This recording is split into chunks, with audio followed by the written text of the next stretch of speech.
Joe Biden's lying after Hurricane Beryl. It's July 10th, 2024, and these are your headlines.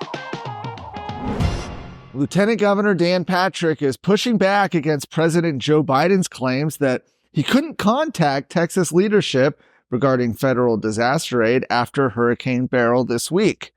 Now, Biden, after granting a major disaster declaration, accused Lieutenant Governor Dan Patrick, who's the acting governor, and Governor Greg Abbott of being unreachable.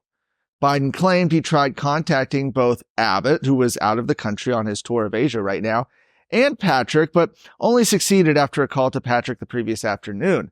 He suggested there was no delay from the White House, implying that the communication issue was on Texas's end. Well, then came the receipts. Texas officials have a different view. Abbott's press secretary called Biden's claim a complete lie, asserting that the president and his administration knew how to contact the governor. Lieutenant Governor Dan Patrick criticized Biden for politicizing the disaster, which killed at least 11 people and left 1.7 million Texans without power. Patrick has detailed his collaboration with FEMA employees, mentioning they had his contact information and were working closely with him. He questioned why Biden decided to call the Texas Department of Emergency Management chief instead of contacting him directly. He also noted that Abbott had not heard from Biden despite the president having his number. Patrick also stated that he requested the federal disaster declaration without delay and accused Joe Biden of trying to score political points. He emphasized that he and Abbott were readily available and that the president's claims were unfounded. He said this, the bottom line is, I asked for a federal disaster declaration at the proper time without delay, and the president agreed. Sadly, President Biden is attacking Governor Abbott and me, trying to score political points for reasons that make no sense. Mr. President, as you like to say, come on, man. After facing silence from House Speaker Dade Phelan for weeks, 2 Texas lawmakers are seeking alternate methods to investigate alleged illegal gender mutilation procedures and Medicaid fraud, in addition to some other issues. As Speaker of the House, Dade Phelan has the power to task committees with investigating select issues during the interim period. That means the time when the legislature is not in session. Well, recent reporting by a whistleblower at Texas Children's Hospital in Houston has raised concerns that the hospital was performing illegal gender mutilation procedures when they said publicly that they weren't. And another whistleblower has raised concerns about potential Medicaid fraud involved. Despite calls from a growing group of Republican lawmakers over the past few weeks to add an investigation of the allegations to the House's interim committee charges, Dade Phelan has thus far ignored them, not a word. Well, State Representatives Nate Schatzline and Brian Harrison, during Tuesday's meeting of the House Criminal Jurisprudence Committee, asked the Democrat chair, Joe Moody, and remember, the chair of this committee is a Democrat.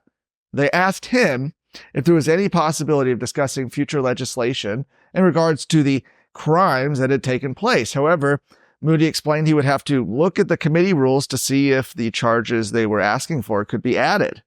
Well, this morning, Schatzline and Harrison published a letter to Joe Moody explaining that after reviewing the Texas government code, Moody does, in fact, have the authority to hold hearings on any issue within the committee's jurisdiction. In fact, you see State Representative Tom Ollerson, who's the chair of the House Insurance Committee, doing this in his own committee after Dade Phelan didn't add some of the more important insurance-related issues to his charges.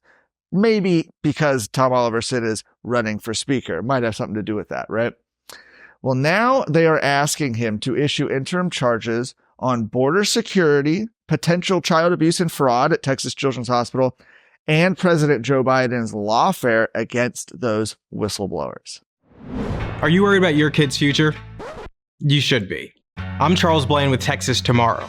This is a show where we're going to talk about the issues and the people that are pushing the policies that concern your family, your home, and your kids. Catch Texas Tomorrow every Thursday.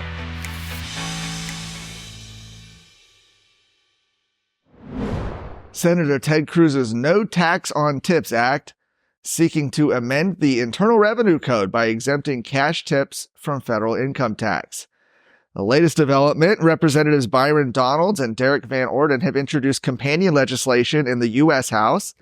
The No Tax on Tips Act, co-sponsored by Senators Steve Daines, Rick Scott, and Kevin Cramer, would exempt cash tips, cash, credit card, debit card charges, and checks from the federal income tax. Instead, the legislation would allow taxpayers to claim a deduction for tips.